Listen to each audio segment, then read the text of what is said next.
Selamat datang di video pembelajaran jarak jauh SMA 3 Brebes. Bersama dengan saya Ibu Meli, guru geografi. Pada video pembelajaran kali ini akan kita bahas materi kelas 10 bab pertama yang berjudul pengetahuan dasar geografi. Mari kita simak baik-baik anak-anak. Pada video pembelajaran kali ini yang akan dibahas yaitu yang pertama pengertian geografi, kemudian ruang lingkup geografi atau cakupan yang akan dipelajari dalam ilmu geografi, kemudian objek studi geografi atau apa yang akan kita pelajari dalam ilmu geografi. Pengertian geografi menurut Seminar Nasional Lokakarya Ikatan Geografi Indonesia di Semarang tahun 1988 menjelaskan bahwa geografi adalah ilmu yang mempelajari persamaan dan perbedaan fenomena geosfer dengan sudut pandang kelingkungan atau kewilayahan dalam konteks keruangan. Jadi sebenarnya geografi itu ilmu yang mempelajari fenomena-fenomena geosfer atau fenomena-fenomena fisik yang bisa kalian lihat, baik hidrosfer, litosfer, atmosfer, biosfer, atau antroposfer. Kemudian dikaitkan dengan sudut pandang kelingkungan, kewilayahan, dan keruangan. Sebenarnya sudut pandangnya itu bagaimana sih? Jadi sebenarnya geografi itu mempelajari antara hubungan manusia dengan bumi atau dengan lingkungan yang mereka tinggali. Pengertian-pengertian geografi bisa kalian baca dan kalian cari di internet. Ada beberapa pakar yang menjelaskan tentang apa itu geografi, baik dari Eratosthenes, Immanuel Kant, Bernard Ferrer, atau yang lainnya. Tapi di sini Ibu menggunakan pengertian geografi dari IGI ya, Ikatan Geografi Indonesia. Kita memahami interaksi di dalam ruang itu, sehingga muncullah istilah katakanlah kearifan lokal. Oh, nenek moyang kita itu karena katakanlah yang tinggal di barat Sumatera berarti di Nias, mulai dari Aceh ya, Nias sampai terus sampai di Bengkulu dan terus sampai selatan Jawa. Sudah mulai paham, oh berarti kita harus mendirikan rumah seperti bentuknya begini, bisa tahan gempa, bisa antisipasi tsunami dan sebagainya. Jadi dari pemahaman fisik tadi gempa menjadi pemahaman lokal knowledge gitu kan, kearifan lokal. Secara umum, ruang lingkup geografi ini biasanya dibagi jadi 4. Geografi fisik, geografi sosial, geografi regional, dan geografi teknis. Geografi fisik itu cabang geografi yang mempelajari tentang segala macam fenomena fisik yang terjadi di darat, laut, dan udara. Gempa bumi, tsunami, hujan badai, semuanya dipelajari di geografi fisik ini. Karena bahasannya macam-macam juga, geografi fisik terdiri dari berbagai cabang ilmu, kayak klimatologi, ilmu yang mempelajari tentang iklim dan cuaca. Geomorfologi, ilmu yang mempelajari tentang permukaan bumi dan proses pembentukannya.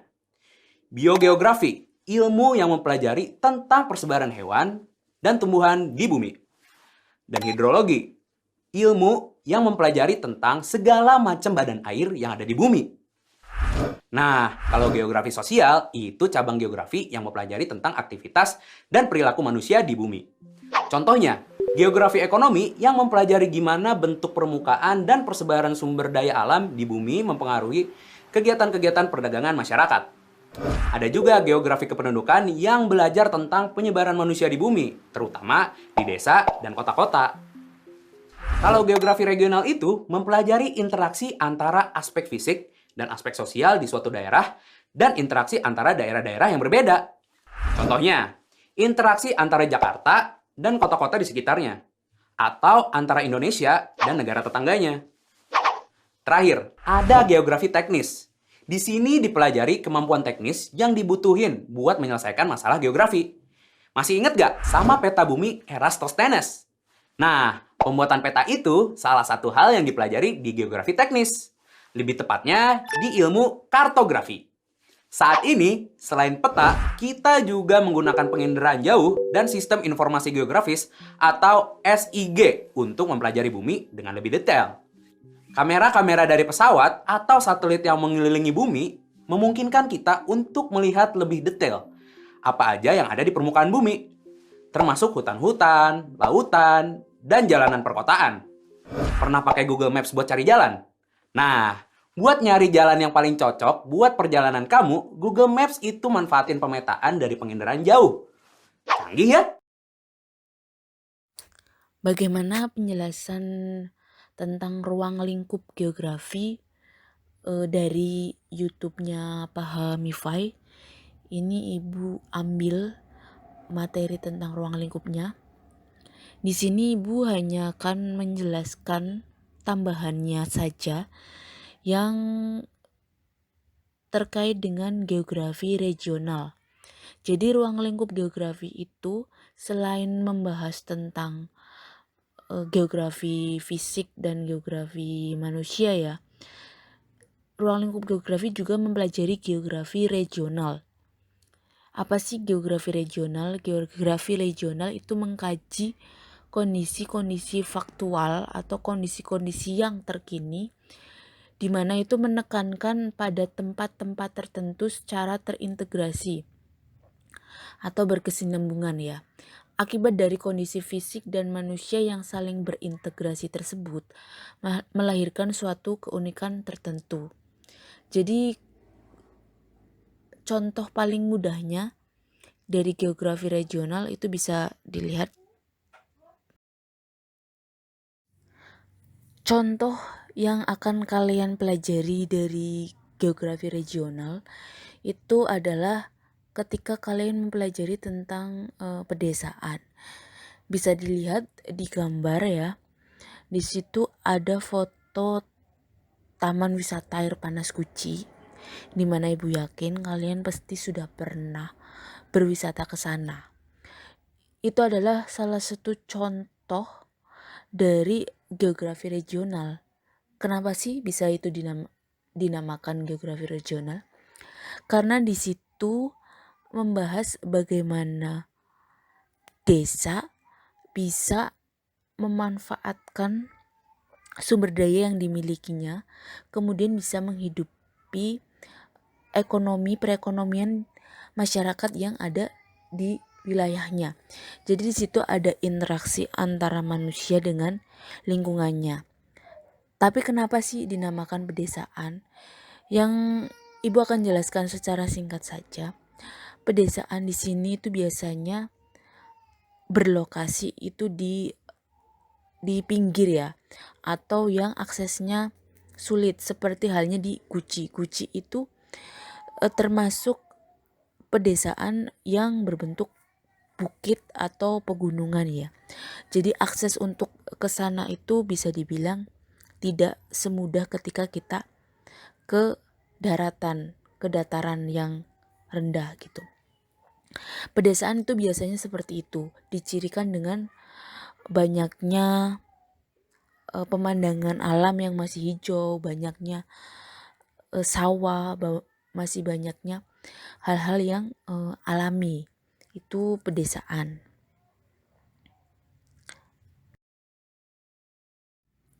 Sedangkan untuk perkotaan bisa dilihat di gambar, itu adalah salah satu mall kesukaan kalian ya, yaitu Pacific, yang terletak di perempatan ya Jalan Mejen Stoyo.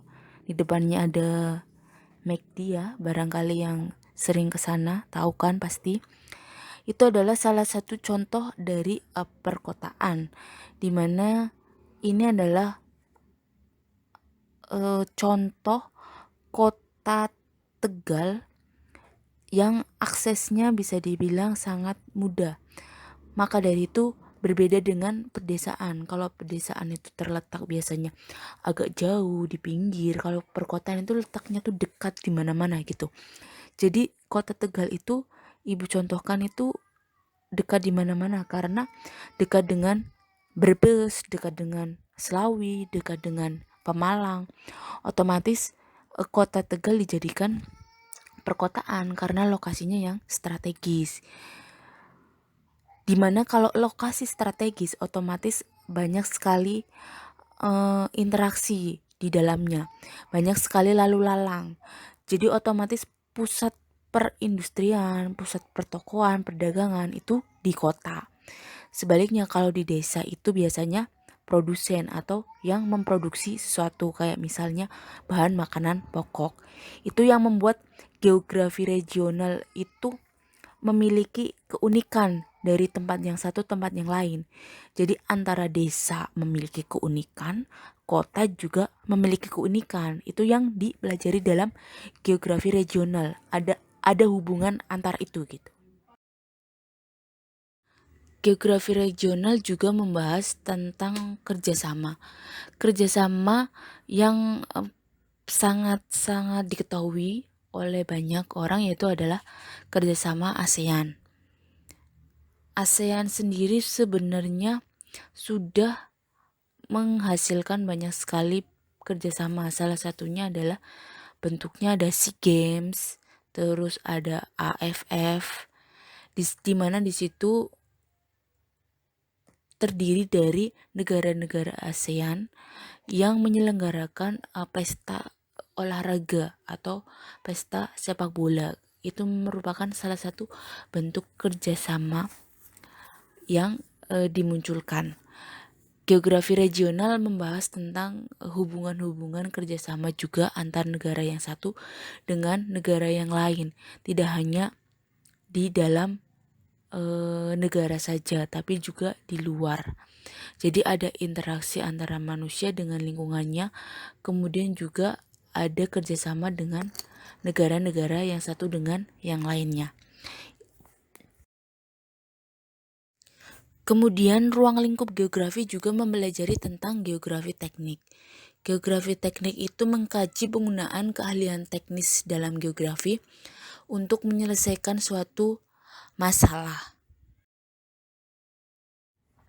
Salah satu contohnya adalah penggunaan teknologi penginderaan jauh dalam pembuatan peta. Di sini ditampilkan yaitu pembuatan peta prediksi potensi aliran lava letusan Gunung Agung Bali tahun 2017. Di situ menggunakan teknologi remote sensing ya atau penginderaan jauh, di mana ada aplikasinya untuk mengolah data supaya bisa melihat sebaran lavanya yang bisa memprediksi, kemudian bisa mencegah supaya meminimalisir dari kerugian atau korban jiwa. Jadi salah satu penggunaan geografi teknik adalah menggunakan teknologi geografi untuk memecahkan suatu permasalahan. Salah satunya tadi. Secara umum, objek studi geografi ada dua jenis, objek material dan objek formal. Objek material itu berkaitan dengan hal yang dipelajari kayak gunung, laut, dan manusia. Sedangkan objek formal itu cara pandang atau pendekatan yang diambil untuk mempelajari objek-objek material tadi. Nah, objek material ini terdiri dari 5 sfer. Maksudnya, litosfer, biosfer, atmosfer, hidrosfer, dan antroposfer. Litosfer itu lapisan batuan dan tanah yang ada di bumi. Gunung-gunung, lembah-lembah, dan semua jenis daratan itu termasuk ke dalam litosfer. Kalau atmosfer, dia adalah lapisan udara yang ada di sekitar kita. Tempat munculnya awan-awan dan cuaca. Terus, hidrosfer itu badan air yang ada di bumi. Ada sungai, danau, dan lautan. Nah, flora dan fauna yang hidup di litosfer, hidrosfer, atau atmosfer termasuk ke dalam biosfer. Sedangkan, manusia dan semua aspek kehidupannya masuk ke dalam antroposfer. 5 sfer, litosfer, daratan, atmosfer, udara, hidrosfer, air, biosfer, tumbuhan dan hewan, antroposfer, manusia. Semuanya jadi objek material geografi. Nah, Cara pandang atau objek formal geografi juga nggak kalah penting nih. Cara pandang ini yang membedakan geografi dengan ilmu-ilmu lainnya. Secara umum, ada 3 jenis pendekatan, yaitu pendekatan ke ruangan atau spatial approach, pendekatan ke lingkungan atau ecological approach, dan pendekatan kompleks wilayah atau regional complex approach. Gimana sih cara pandang ini membedakan antara geografi dan ilmu lainnya? Nah, kalau kita lagi ngamatin singa nih, misalnya si Simba, ilmu biologi bakal mengkaji struktur tubuh dari si Simba. Kayak kakinya berapa, bentuk matanya gimana. Ilmu fisika bakal menghitung seberapa cepat si singa ini bisa lari. Sedangkan ilmu geografi lewat cara pandang ke ruangan bakal ngamatin persebaran singa di suatu daerah. Lewat cara pandang ke lingkungan bakal dikaji gimana keluarga singa mempengaruhi lingkungan sekitarnya. Apakah dia akan merusak atau malah membantu memperbaiki kesehatan lingkungan sekitar. Dan sudut pandang kompleks wilayah menggabungkan antara kedua pendekatan sebelumnya.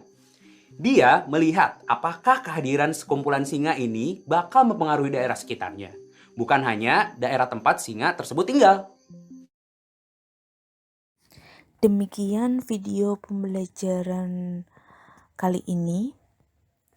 Apabila masih bingung, masih kurang jelas, masih belum paham, kalian bisa tinggalkan pertanyaan di kolom komentar. Ibu berpesan, semoga kalian tetap semangat meskipun belajar dari rumah. Sekian video pembelajaran kali ini. Sampai jumpa di video pembelajaran berikutnya.